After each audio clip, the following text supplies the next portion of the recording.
Welcome to DU की पढ़ाई subscribers.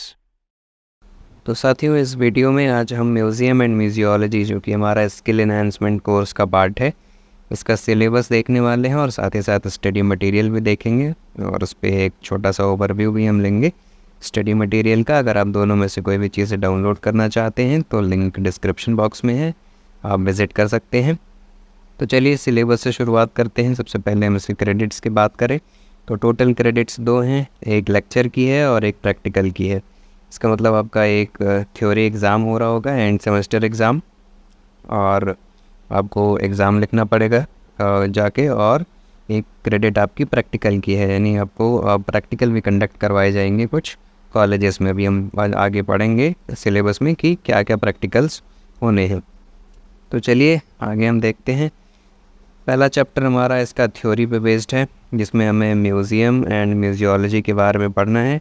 Museums क्या होते हैं, इसकी डेफिनेशन क्या होगी, इसकी क्या इंपॉर्टेंस होती है, क्या फंक्शंस होते हैं। साथ ही साथ हम म्यूजियोलॉजी पे भी देखेंगे कि म्यूजियोलॉजी क्या होती है, और आजकल की डेट में एक न्यू म्यूजियोलॉजी का जो पर्सपेक्टिव है वो उभर करके आ रहा है, वो क्या होता है, म्यूजियोलॉजी का क्या इंपॉर्टेंस है। ये सारी चीज़ें आपको पहले चैप्टर में पढ़नी है। और अगला टॉपिक होगा इसमें history of museums in India, यानी भारत में म्यूज़ियम्स का क्या इतिहास रहा है, चाहे वो ब्रिटिश एरा की बात हो या फिर पोस्ट इंडिपेंडेंस एरा की बात हो। दोनों के टाइम के म्यूज़ियम्स के बारे में जो है पढ़ना है हमें, और उस पर एक रिसर्च बेस्ड प्रोजेक्ट भी दिया जा सकता है आपके टीचर के द्वारा। इसमें कुछ म्यूज़ियम्स मेंशन्ड हैं, उन्हीं को पढ़ना है, जैसे नेशनल म्यूज़ियम है दिल्ली का, या फिर इंडियन म्यूज़ियम, सालार जंग म्यूज़ियम, छत्रपति शिवाजी महाराज वास्तु संग्रहालय। तो ये सारे म्यूज़ियम्स पे आपको कोई भी डिटेल में एनालिसिस करनी है, सबका ओवरव्यू आपको पढ़ के रखना है, ताकि अगर एग्ज़ाम में आता है तो आप लिख सकें। और उसके बाद अगला टॉपिक होगा इसमें पहले चैप्टर के अंदर न्यू म्यूजियोलॉजी, उसका एक ब्रीफ इंट्रोडक्शन आपको पढ़ना है। तो ये थ्योरी पार्ट है, 2 ही यूनिट हैं इसमें। सेकेंड यूनिट प्रैक्टिकल की है। प्रैक्टिकल्स में आपको मेंशन है कि क्या क्या चीज़ें करवाई जानी है और क्या पढ़ना है। तो प्रैक्टिकल्स में आपको various functions of the museums को कवर करना है, और म्यूज़ियम के जो डिफरेंट फंक्शंस होते हैं, collection, documentation, manual, digital and photographic type of documentation, prevention, conservation and exhibition, इन सभी चीज़ों को पढ़ाया जाना है। और इस पे आपको प्रैक्टिकल्स या फिर प्रोजेक्ट भी डिज़ाइन करने को दिए जा सकते हैं। ठीक है, तो various functions of the museum, ये सारी चीज़ें उसमें आएंगी।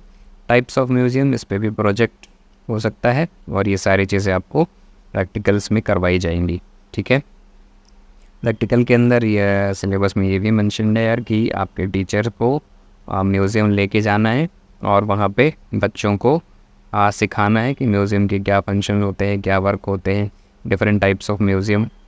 इसमें कुछ म्यूज़ियम्स मेंशन्ड हैं, आप वहाँ पे जा सकते हैं, जैसे कि नेशनल म्यूज़ियम है, या रेड फोर्ट आर्कियोलॉजिकल म्यूज़ियम है, नेशनल क्राफ्ट म्यूज़ियम है, हस्तकला academy, national gallery of modern art, national science centre, Gandhi Smriti museum, Delhi सुलभ इंटरनेशनल म्यूज़ियम ऑफ टॉयलेट्स, संस्कृति केंद्र, और उस पर इंडिविजुअल्स या ग्रुप असाइनमेंट्स पे दिए जा सकते हैं। ठीक है, तो सिलेबस में मेंशन है कि कम से कम 3 to 5 days of museum visits and field work करना है, और मिनिमम 30 आवर्स प्रैक्टिकल को एलोकेट किए जाने हैं। ठीक है, तो ये हो गया आपका प्रैक्टिकल का पार्ट।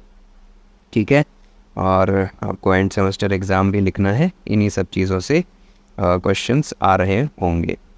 तो ये रहा आपका सिलेबस। अब हम स्टडी मटेरियल की चर्चा करते हैं।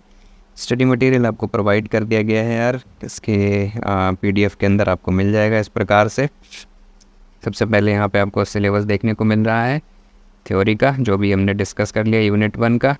आगे हम देखते हैं, तो इसमें आपको म्यूज़ियम, जो कि हमारा पहला टॉपिक है, एकदम डिटेल्ड में सारी चीज़ों को लिखा गया है यार सिलेबस स्टडी मटेरियल के अंदर, और पॉइंट वाली चीज़ों को मेंशन किया गया है, जैसा कि अभी हमने सिलेबस में देखा।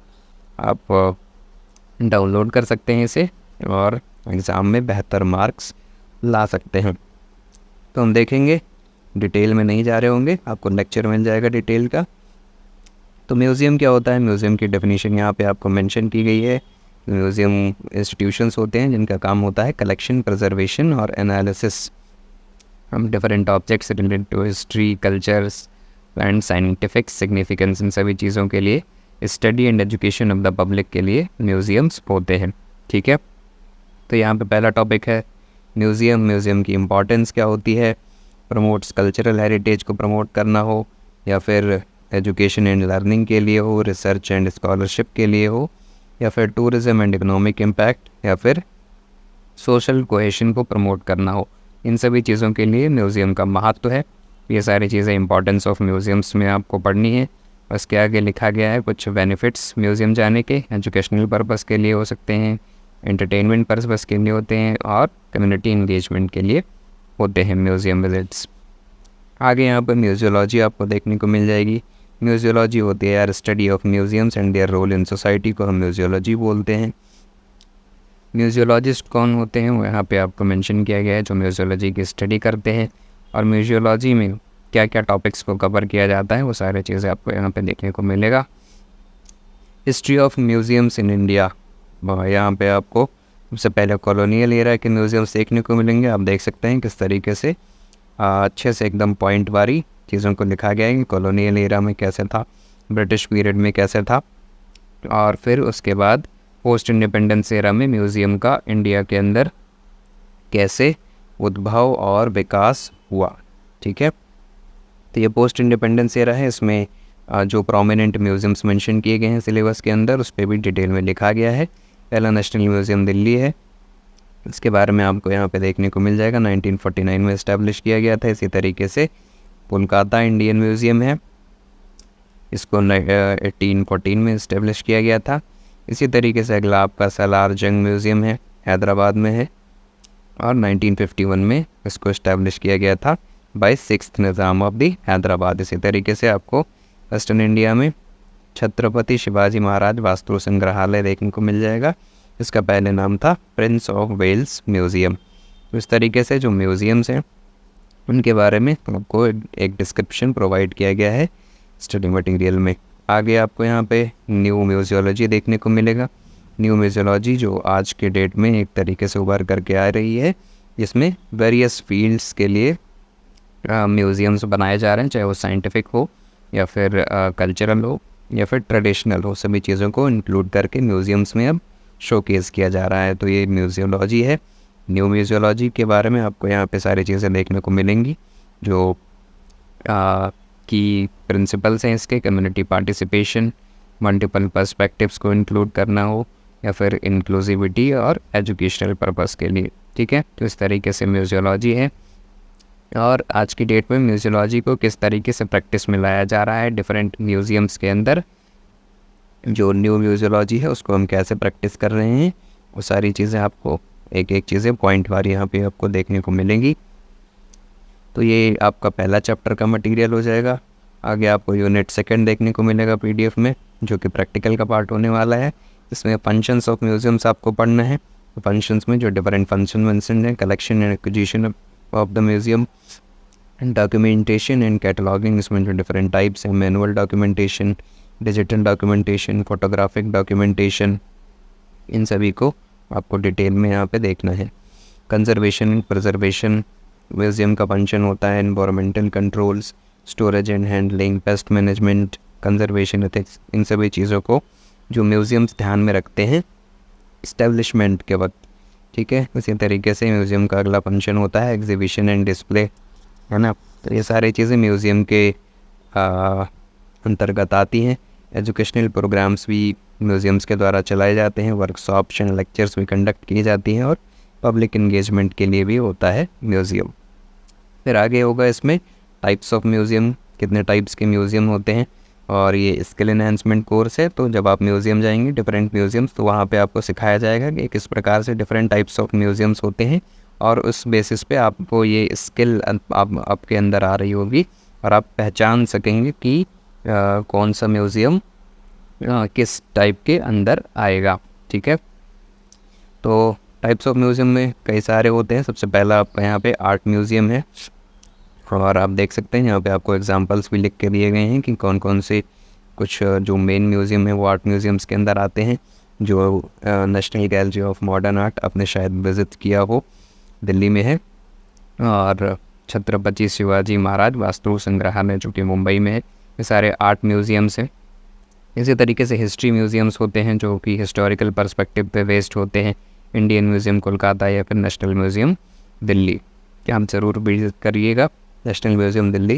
वहाँ पे आपको बहुत सारी चीज़ें देखने को मिलेंगी। तो ये हिस्ट्री म्यूज़ियम होता है टाइप्स ऑफ म्यूज़ियम के अंदर। इसी तरीके से साइंस एंड टेक्नोलॉजी के लिए भी म्यूज़ियम्स होते हैं जो साइंटिफिक जो डिस्कवरीज़ होती हैं उनको जो है शोकेस कर रहे होते हैं। इसी तरीके से नेचुरल हिस्ट्री म्यूज़ियम होता है।